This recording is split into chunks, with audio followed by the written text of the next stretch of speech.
ए बालीसाही सरपंचर अनास्था उपर आम आज प्रेसमिट करूँ तांकू सरकार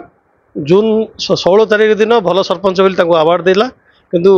जुलाई 11 तारीख दिन अनास्था आने जो अनास्था आनी से एक्चुअली भित्तिहीन जो वार्ड मेंबर मान जो अनास्था आनी तार उपयुक्त तदंत होपर अनास्था आसू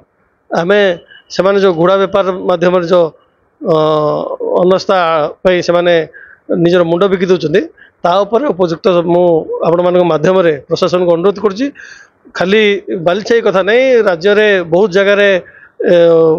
आमर सरपंच मान को अनास्था आसी तरबरिया भाव ये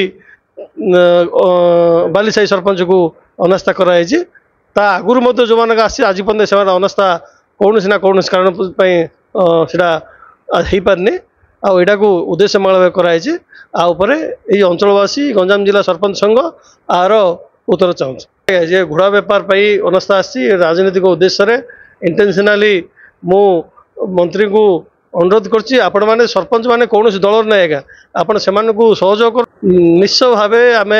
3 वर्ष अभाव गलानी पूर्व सब हो ना सरकार परिवर्तन पर यू राज्य सारा हो दुर्नीति आरोप करी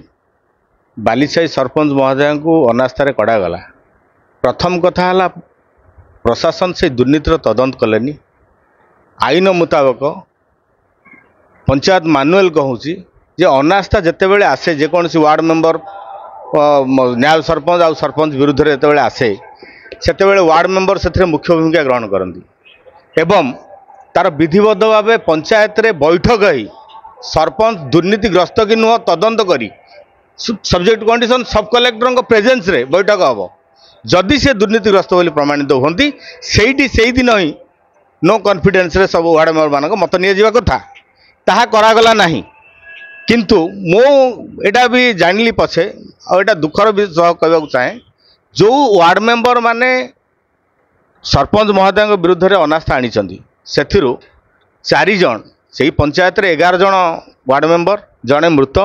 एवं जन अनुपस्थित थिले जो दिन अनास्था है एवं जो 9 जन भोटिंग करी जाना पाइली से 4 जन अनुपस्थित 5टा बैठक अच्छा तामाने प्रथमे जदि सरपंच महोदय से विरुद्ध में जाइए तो से सभ्य पद जाइए वार्ड मेंबर पद पलि था से केमती योग्य विवेचित है जड़े सरपंच विरुद्ध में अनास्था आने तेणु प्रशासन को निर्वेदन जो मैंने अयोग्य वार्ड मेंबर अच्छे से प्रथम बाहर करा स्थान नूतन वार्ड मेंबर को नियुक्ति दि जाऊ तापर अनास्था कर आणिकी बालीसाही सरपंच आड़ दिखाँ आमर किसी